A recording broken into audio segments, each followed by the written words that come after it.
My ex said she'd never want a kid that looked like me.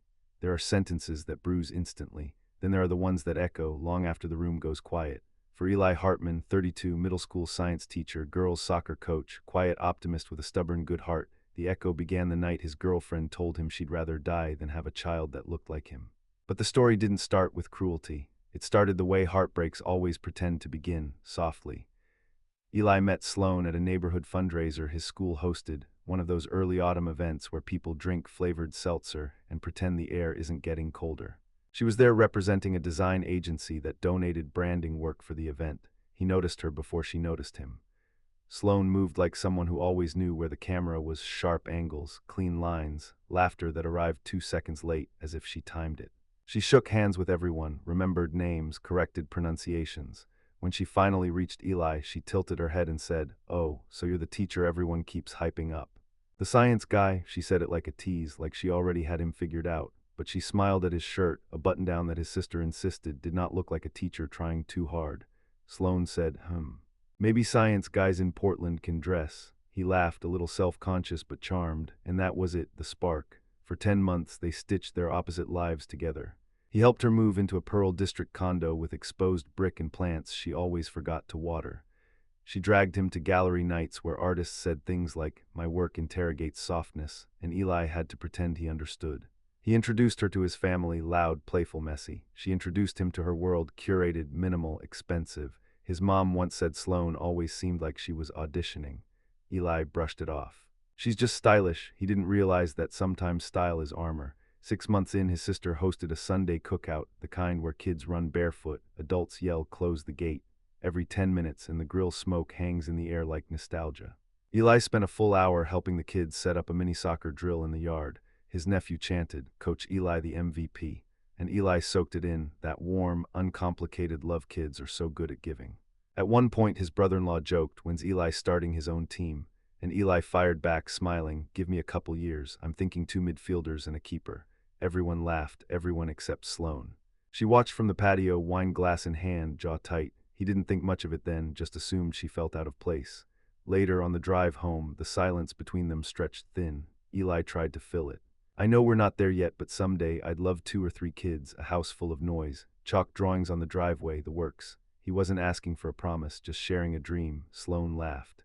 Not the warm laugh she used at parties. This one was sharp, precise, a scalpel disguised as amusement. "Eli," she said, "I'd rather die than wreck my body to have a bunch of kids that look like you." He blinked, thought he misheard.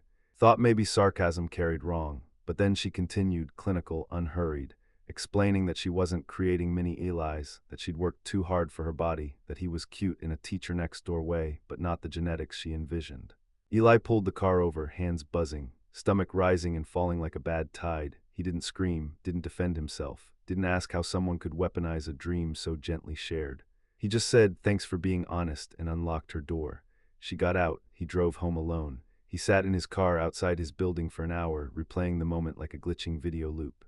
It wasn't about her not wanting kids, it was the contempt, the way she spoke about a hypothetical child like it was a punishment. The way she said, "Kids that look like you," like his entire family tree was a flaw. That night something in him cracked quietly right down the center. They barely spoke that week. She acted like nothing had happened. He acted like he was fine. But hurt grows roots fast. By Friday, he asked her to meet at a coffee shop, neutral ground. People clattered cups, steam hissed from the machine, someone's baby babbled in the corner. Life felt loud everywhere except inside Eli's chest. He told her plainly, "I want kids someday, that's non-negotiable, and I need a partner who's excited about that, not disgusted." Sloan stared at him with that same sharp laugh curled at the edges. "Oh, come on, Eli." "Most guys would be relieved," he swallowed. "My kids deserve a mom who doesn't see them as a downgrade." He stood, paid for his Americano, and walked out, a clean cut, the only kind that heals right. He blocked her number. Unfollowed, deleted photos. Friends called him dramatic until he told them the real story. Then they went quiet. The next few weeks were rough. His dad took him out for beers and said, "You'll be a great dad one day." Don't let anyone cheapen that. His nieces made him a "We Love Coach Eli" card with stick-figure soccer balls. It helped, but something still ached, something lonely. Something that wondered if wanting a family made him too soft for the kind of women he kept choosing. A month later, he chaperoned his students to a kids' literacy event at the public library. He almost didn't go, too tired, too heavy, but his principal insisted, so he went. The children's section glowed with warm lamps and construction paper stars, and in the middle of it all stood Amara, 29, librarian, ink-smudged fingers, soft cardigan, voice like calm water. He watched her soothe the meltdown using nothing but a paper crown and a hand stamp. He watched her speak to every child like they were the most important thing happening in the world. When a first grader panicked about reading aloud, Eli knelt and spun a story about a shy dragon who learned to roar by taking big dramatic breaths. Amara joined in, turned it into a whole quest, and by the end, the child was laughing and reading proudly. Afterward, she looked at Eli with warm surprise. "You're really good with kids," she said. "You must love this." He told her he always pictured having a big family. Her smile softened. "Me too. I want to adopt one day, maybe have one or two biologically. The more love in a home, the better." That line hit him like fresh oxygen after months underwater. For the first time in a long time, his chest didn't feel tight. They grabbed tea the following week, just as colleagues, he told himself. 4 hours later, they were still talking about their families, the kids they worked with, the kind of future they each dreamed of. He told her vaguely about Sloan. He didn't repeat the words couldn't, but he said someone once treated wanting kids like it was a flaw. Amara blinked. "That's the saddest thing I've ever heard. Wanting to be a parent is the most human thing. No judgment, no mockery. Just softness." He realized how starved he'd been for that. They started dating a few weeks later. It was easy. It was warm. It was nothing like before. Amara made signs for his soccer matches. He helped with her Saturday story time. His family adored her instantly. One afternoon after a win, one of his players joked, "Coach, hurry up and have your own team soon." Amara laughed. "If we're lucky," she said, "they'll get his patience. Not if, not maybe, just a gentle, confident when." It was the first time Eli let himself imagine something bright again. Eli's life didn't flip all at once. It didn't surge or explode or sweep him off his feet. It shifted slowly, like a room brightening just before sunrise, and the center of that quiet light was Amara. For the first time in years, his weekends weren't spent managing someone else's expectations.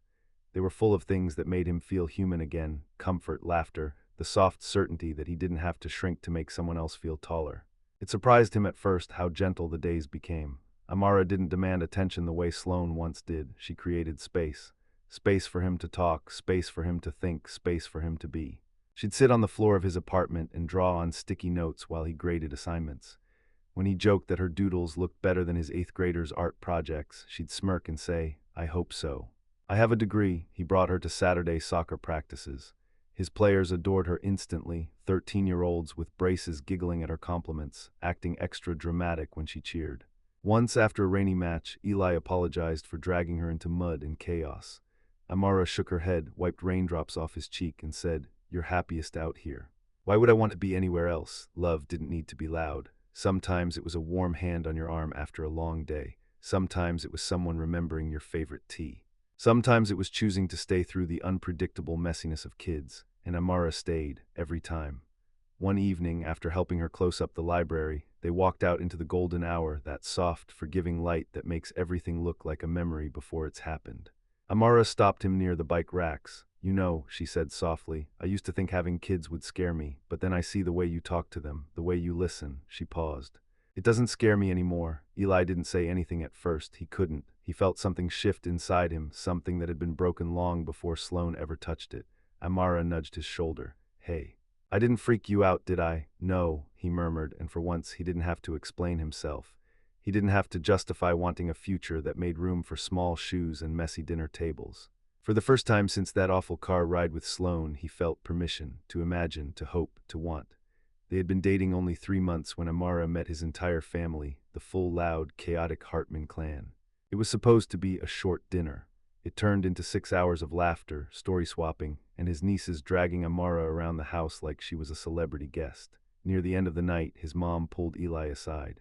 "That girl's got real love in her hands," she whispered. "She loves people the way you do." Eli didn't admit it aloud, but he already knew. It wasn't that Amara fit in.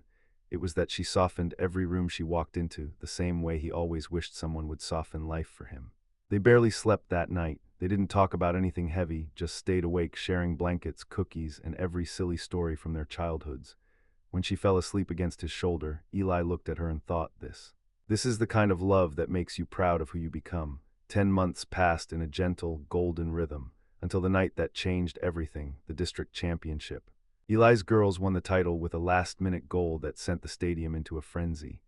The team huddled around him, triumphant, sweaty, absolutely feral with happiness. Then, coordinated by his captain, they rolled out a soccer ball with a question written in silver marker. Amara, will you marry him? Amara gasped.